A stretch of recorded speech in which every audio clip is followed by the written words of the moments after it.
दोस्तों, जब हम बात करते हैं ऑस्ट्रेलियन फास्ट बॉलर्स की तो अक्सर हमारे दिमाग में डेनिस लिली और जेफ थॉम्सन का ही नाम आता है, खासकर जब हम 1970s के दौर की बात करें। उसके बाद में क्रेग मैकडर्मट, ग्लेन मैकग्राथ और ब्रूस रीड जैसे गेंदबाज, मर्व ह्यूज, टेरी ऑल्डरमैन 80 के एंड में और 90 के दशक में छाए रहे। लेकिन 1970 के मध्य में लिली और थॉम्सन जब अपने चरम पे थे, उसी समय एक ऐसा टैलेंटेड फास्ट बॉलर था ऑस्ट्रेलिया के पास जिसे आज भुला दिया गया है। ये वीडियो मैंने इसीलिए बनाई है कि इनका जो टैलेंट था उस हिसाब से इन्होंने बहुत कम क्रिकेट खेली है। उन प्लेयर्स में से एक हैं।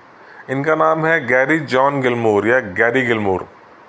गैरी गिलमोर एक्चुअली ये एक left handed fast bowler, medium fast bowler थे, सीमर थे। लेकिन केवल एक गेंदबाज नहीं, इन्हें एक ऑलराउंडर के रूप में भी हम देख सकते हैं। कम से कम इनके आंकड़े तो यही कहते हैं। गैरी गिलमोर के पास वो स्पीड नहीं थी जो उस ज़माने में डेनिस लिली, जेफ थॉम्सन या बाद में लेन पॉस्को के पास थी।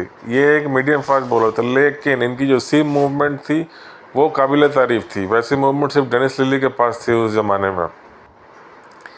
ये 1973 से 1977 के बीच में मात्र इन्होंने 4 साल क्रिकेट खेली है। इनका पीक जो था वो ये जो स्क्रीन पे आप देख रहे थे अभी, ये 1975 वर्ल्ड कप का सेमीफाइनल था जब उन्होंने 14 रन दे के 6 विकेट लिए थे इंग्लैंड के अगेंस्ट में, और ऑस्ट्रेलिया सेमीफाइनल जीत के फाइनल में पहुंची थी। और फाइनल में उन्होंने फिर 5 विकेट लिए वेस्ट इंडीज़ के अगेंस्ट में। यानी कि 1975 वर्ल्ड कप के सेमीफाइनल और फाइनल मिला के 2 मैच में इन्होंने 11 विकेट लिए थे। सेमीफाइनल में 6 विकेट, फाइनल में 5 विकेट। और ये जो सेमीफाइनल में 14 रन दे के 6 विकेट उन्होंने लिए थे, वो उस समय का वर्ल्ड रिकॉर्ड था वनडे इंटरनेशनल में सबसे ज़्यादा विकेट लेने वाली बेस्ट बॉलिंग फिगर्स का था। 14 रन देके 6 विकेट। ये रिकॉर्ड फिर 1983 में टूटा, 8 साल के बाद, जब विंस्टन डेविस ने 53 रन देकर 7 विकेट लिए थे ऑस्ट्रेलिया के अगेंस्ट में वनडे में। उसके पहले बेस्ट वनडे बॉलिंग फिगर इन्हीं का नाम था 8 साल तक। गैरी गिलमोर, एक देखा जाए तो इनके पास सीम मूवमेंट थी। आपने वीडियो में देखा होगा, बॉल गिर के जो है अंदर आती थी राइट हैंडेड बैट्समैन में। ये जो कि बाद में बहुत हमने वसीम अकरम में देखा कि अच्छे से उन्होंने इस चीज़ को डेवलप किया। फिर बाद में इरफान पठान वगैरह में भी ये मूवमेंट देखने को मिलती थी। लेकिन इनका पैनापन उसी कारण था। और वही नहीं, अगर इनका पीक देखा जाए तो जैसा हम पहले वीडियो में बता चुके हैं, लिली थॉम्सन चूँकि इतने ज़्यादा तेज़ गेंदबाज थे कि उन्हें इंजरी बराबर होती रहती थी।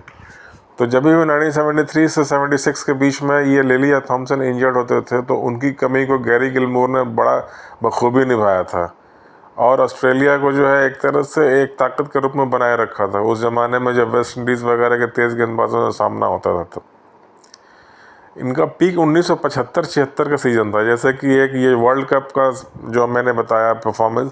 उसके अलावा उसके बाद जो उन्होंने सीरीज़ खेली थी 1975-76 में इंग्लैंड के अगेंस्ट में, उसमें 5 टेस्ट मैच में उन्होंने 20 विकेट लिए थे, सॉरी न्यूजीलैंड के अगेंस्ट। फिर उसके बाद उन्होंने, अगर आपका ये रन देखा जाए इनके, तो इन्होंने मात्र वैसे 15 टेस्ट मैच खेले हैं क्योंकि इनके साथ एक इंजरी की प्रॉब्लम थी, और 15 टेस्ट मैच में इन्होंने 54 विकेट लिए मात्र। ये आंकड़े सुन के तो लगता है कि मैं वीडियो क्यों बना रहा हूँ ऐसे छोट प्लेयर जिसने केवल 15 टेस्ट मैच खेले। लेकिन 15 टेस्ट मैच में 55 विकेट इन्होंने किस एवरेज से लिए देखा जाए तो जो स्ट्राइक रेट है उनका वो 50 के नीचे है। यानी कि 2661 बॉल फेंकी इन्होंने पूरे टेस्ट करियर में, उसमें 54 विकेट मिले। अगर आप 2661 बॉल को 54 विकेट से डिवाइड करें तो हर 49.22 बॉल पर इन्हें 1 विकेट है। यानी 50 बॉल से भी कम लगता था इन्हें एक बैट्समैन को आउट करने में। ये डेनिस लिली से बेहतर है उस ज़माने में, थॉम्सन से बेहतर है, या आगे चल के आप देखें तो Richard Hadlee, Ian Botham, Imran Khan से बेहतर है।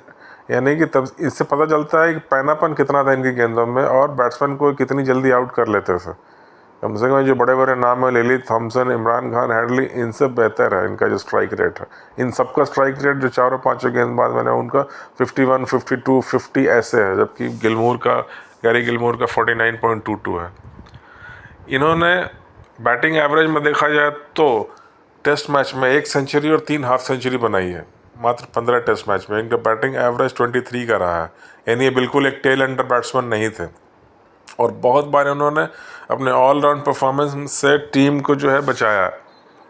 वनडे इन्होंने मात्र 5 खेले क्योंकि उस ज़माने में वनडे कम होते थे, और 5 वनडे में 16 विकेट लिए इन्होंने। और जो बैटिंग एवरेज है वनडे में वो 42 का है। ऑल द मैचेस बहुत कम है, फिर भी अब हम कहेंगे कि भाई जितना टैलेंटेड प्लेयर था तो अचानक इतना जल्दी गायब कैसे हो गया। वो बात थी इंजरी की और इनके हेल्थ की। चूँकि ये खाने पीने में बहुत लापरवाह थे, बहुत heavy dose of red meat और वाइन के शौकीन थे, जिस कारण इनका वजन बढ़ता गया। 1976-77 आते आते इन्हें एड़ी में चोट लग गई, हड्डी टूट गई, और उसी कारण फिर धीरे धीरे इन्हें क्रिकेट से बाहर होना पड़ा। डॉन ब्रैडमैन ने एक बार कहा था कि if I were the selector of Australian team you will never play for Australia because you eat too many potatoes. यानी कि अगर मैं इस समय ऑस्ट्रेलिया का सेलेक्टर होता तो तुम कभी भी ऑस्ट्रेलिया की टीम में नहीं खेल सकते थे, क्योंकि तुम बहुत ज़्यादा आलू खाते हो। वो उनके डाइट के ऊपर रिकमेंड था, इस कारण इनका वजन बढ़ता था। इनके फेवरेट थी आलू से बनी हुई डिशेज, रेड मीट और वाइन, जो सारी की सारी वजन बढ़ाने में कंट्रीब्यूट करती थी। और वो ज़माने का जो 70s का दौर था, आज की तरह कॉम्पिटिटिव नहीं था, प्रोफेशनलिज्म इतना नहीं था। तब लोग थोड़ा रिलैक्स, मज़े मज़े में आनंद के लिए क्रिकेट खेलते थे, जिस कारण जो है शरीर मोटा हो गया, जल्दी क्रिकेट से बाहर हो गया। इस रंग की चीज़ें देखने को मिलती थी। बहुत से टैलेंटेड प्लेयर बहुत थोड़े दिन खेल के चले गए, उनमें से गैरी गिलमोर का भी एक नाम है। फिर आगे 2014 में इनकी डेथ हो जाती है, क्योंकि इनका जो हेल्थ था वो क्रिकेट छोड़ने के बाद और ख़राब होता चला गया। ड्रिंकिंग के कारण इनके लिवर ट्रांसप्लांट हो चुका था एक बार, और बाद में जो है 2014 में मात्र 62 साल की उम्र में इनकी मृत्यु हो गई। इयान चैपल ने कहा था एक बार कि भगवान जब टैलेंट बांट रहा था तो गैरी गिलमोर सबसे आगे खड़े थे, लेकिन भगवान जब हेल्थ बांट रहा था तो वहाँ गैरी गिलमोर सबसे पीछे खड़े थे। यानी कि इनकी हेल्थ की प्रॉब्लम शुरू से लगी रही। यही नहीं, इनके डेथ के ठीक 4-5 महीने पहले इनके बेटे की डेथ हो गई, क्योंकि उन्हें ब्रेन कैंसर था। तो चलती है किसी किसी फैमिली में हेल्थ रिलेटेड इशू। तो ये थी कहानी गैरी गिलमोर की। मैंने ये वीडियो इसलिए बनाया क्योंकि जैसे मैंने पहले ही बताया था कि जो बड़े बड़े नाम हैं क्रिकेट की दुनिया में, उस ज़माने में लिली थॉम्सन, आज के ज़माने में कोहली, तेंदुलकर, सब जानते हैं, लेकिन इसी भीड़ में कुछ ऐसे ऐसे टैलेंटेड प्लेयर भी रहे हैं जो बदकिस्मती से हेल्थ इश्यूज से उतना नाम नहीं कमा सके जितने के वो हकदार थे, जितना उनके गेम में टैलेंट था, जो देख के लगता है उनके आंकड़े भी बोलते हैं। तो इसीलिए मैंने गैरी गिलमोर की कहानी पे एक वीडियो बनाया। उम्मीद है आपको वीडियो पसंद आया हो। अगर पसंद आया तो ज़रूर मेरे वीडियो को लाइक कीजिए, चैनल को सब्सक्राइब कीजिए और अपने दोस्तों के साथ शेयर कीजिए, ताकि मैं इसी ढंग की क्रिकेट दुनिया की या बाकी कुछ और भी विषय पर ऐसी बातें लेके आपके सामने आऊँ जो कि भुला दिया गया आज के ज़माने में, या जिन्हें बहुत कम लोग जानते हैं। तो बहुत बहुत धन्यवाद। फिर से अनुरोध है कि मेरे चैनल को लाइक सब्सक्राइब